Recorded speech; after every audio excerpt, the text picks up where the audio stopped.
bin Nero. Ich bin der dritte im Bunde. Noch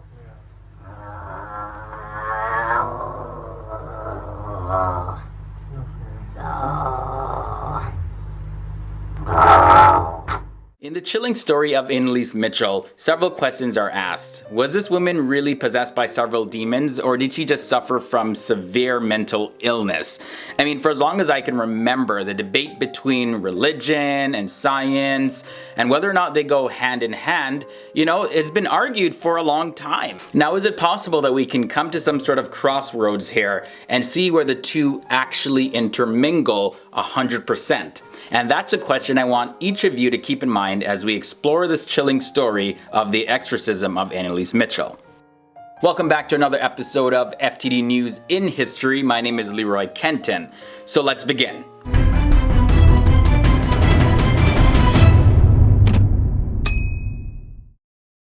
In September 1968, when Anneliese was 16 years old, she experienced her first episode of losing consciousness, and later that night, she felt as if something was pressing down on her chest, pinning her to her bed. Born Anna Elizabeth Michel, known as Anneliese Michel, she came into the world a healthy baby girl on September 21st, 1952. She was the first of 4 daughters to the parents Joseph and Anna Michel. She grew up in a very strict and devout Catholic household in Bavaria, West Germany, where she attended masses twice a week. At the age of 16, Anneliese had experienced a blackout while at school, and she began walking around very dazed. Now, Anneliese herself did not remember this incident at all, but her friends and family were saying that, yeah, it was like she was in a trance. After this incident, the doctors told her parents that Anneliese suffered from temporal lobe epilepsy, which would cause changes in mood, hallucinations, as well as a loss of awareness and other side effects. Now, 1 year later after this, Anneliese experienced another similar occurrence. This time she woke up in a trance and she wet her bed. Also, her body was experiencing a lot of convulsions. It was just shaking uncontrollably. She couldn't stop it at all. Now, after this, of course, her family tried putting her on different medications, but the medical treatments weren't really helping. Well, they appeared to help for a little time, but shortly after, her conditions continued to just deteriorate. Although Anneliese did continue to take her medication, she began to believe that she was possessed by demons. Anneliese said that she began to hear voices saying that she was damned to hell. During this time, she did things like eat insects. She also developed a hatred for religious objects. She began to self-harm. She even drank her urine on several occasions. And at one point, she even bit off the head of a dead bird. In one instance, Anneliese crawled under a table and began barking like a dog for 2 days, tearing off her clothes, urinating on the floor. Those became regular occurrences also. So as you could imagine, growing up in a religious household, her family and friends and people that she associated with began to really believe her that, okay, maybe this is beyond the medical world. Maybe we're in the supernatural demonic possession world now. So they started believing her. Now, as time went on, she just refused to eat any sort of food. She said that the demons wouldn't let her eat. But later she did say that, okay, now she's doing it on purpose. She's not eating, she's not really drinking anything. It seemed like she just wanted everything to be over with. It's also reported that Anneliese intended to atone for the sins of other people, and in her dying, she would be like a sacrifice where God's judgment wouldn't fall on other sinners. So in her efforts to not eat, that was in effect contributing to her passing away as a sacrifice. She would later claim to have walked alongside the Virgin Mary that day. Anneliese reported that she had told her that, "It pains my heart that so many souls are going to hell. Someone needs to do penance.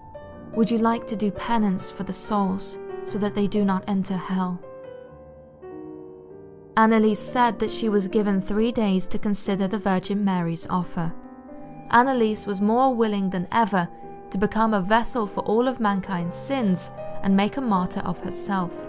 Her parents requested priests to come and perform exorcisms on several occasions. Finally, they were successful, and Anneliese went through 67 rites of exorcism, which left her very dehydrated and malnourished. And these rites were conducted over a 10-month period with about 1 or 2 sessions per week. Often she was seen collapsing on her knees as a symbol of prayer, only to get up and drop on her knees again repeatedly, and I mean hundreds of times doing this, shattering her knee bones. But still, the parents trusted in the church, they trusted in the exorcism process, and didn't seek any medical help. During her final exorcism, Anneliese's parents, they literally had to carry her through the motions because she only weighed 68 pounds and she was too weak to move her own body. Sadly, Anneliese passed away on July 1st, 1976 at the age of 23. She died of severe dehydration and malnutrition, along with a high fever as well as pneumonia. Her final words before she passed to the exorcist were, "Beg for absolution." And she also said to her mother, "Mother, I'm afraid." After Anneliese's unfortunate passing, the priests as well as her parents came under a lot of criticism. And critics were saying that even if her parents force-fed her just a week before her passing, she would have had enough energy to continue to live on.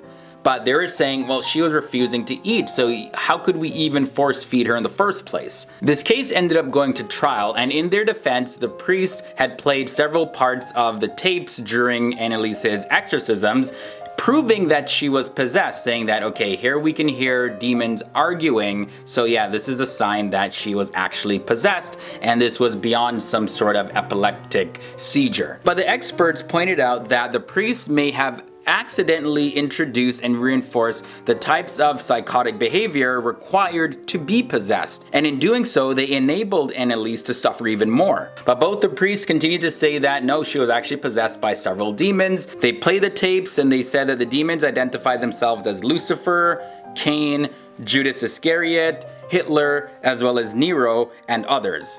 Ich bin Nero. Ich bin der Dritte im Bunde. Ich bin kein. Seid ihr also 4. Und Hitler? Hitler ist gelogen. Sage es deutlich. Im Namen Jesu und im Namen Mariens. Im Namen des Vaters und des Sohnes und des Heiligen Geistes. Amen. Ich bin auch hier. Wer denn? Hitler.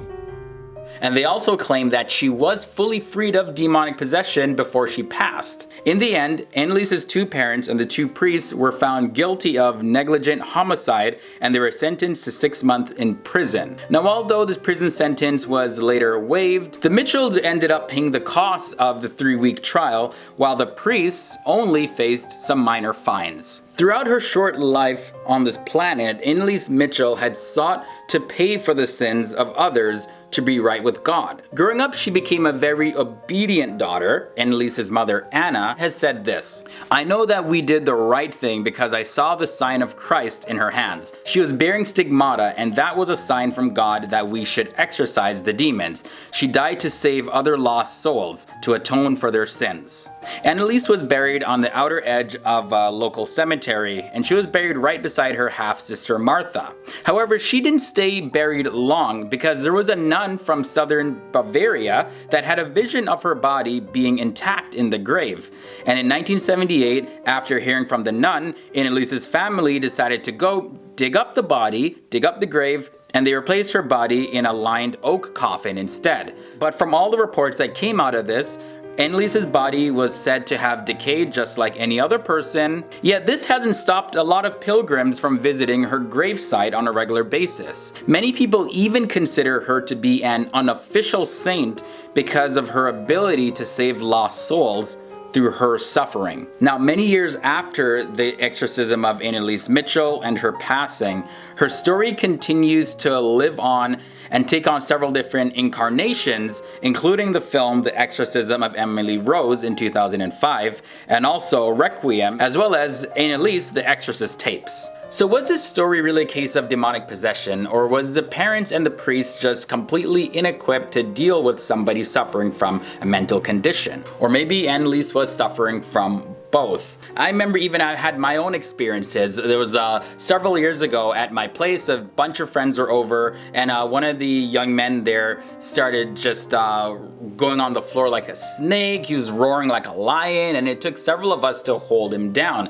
And a lot of his language was speaking in the third person, like saying he's mine, he's mine. His pupils were really dilated, and it was pretty freaky, I'm not gonna lie.